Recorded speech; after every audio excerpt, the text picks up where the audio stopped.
s'y faire, les Fonds monétaires internationaux renseignent qu'il faut d'abord investir dans la population et non pas dans les seules ressources naturelles. L'Afrique subsaharienne accuse un retard considérable par rapport à d'autres régions sur les plans de l'accumulation de capital humain. Et le document situe à 54% les taux de scolarisation secondaire de la région, une proportion largement inférieure aux 89% observés dans les pays émergents et les pays en développement d'autres régions du monde.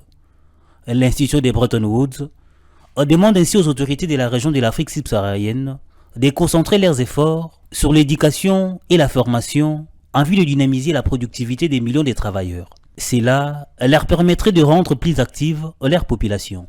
En plus de la ressource humaine, le document du Fonds monétaire international signale d'importantes autres ressources naturelles, en l'instar des minerais stratégiques dont la région subsaharienne dispose, ce qui constitue un véritable atout du développement. Pour y parvenir, les documents martèlent sur la bonne gouvernance et la transparence, mais également une saine gestion des finances publiques. Au-delà des ressources, les Fonds monétaires internationaux insistent sur la mise en place d'environnements favorables à l'entrepreneuriat et à l'innovation.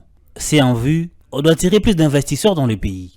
Pour ce qui est de l'intégration commerciale, le document du FMI s'est attelé sur la zone de libre-échange continentale africaine, les CAF, qu'il présente comme une autre opportunité du redressement économique de la région africaine, dans le sens qu'elle est la première zone de libre-échange du monde par la population qu'elle couvre, soit 1,3 milliard de personnes, et pour un PIB qui mêlait les 3 000 milliards de dollars américains.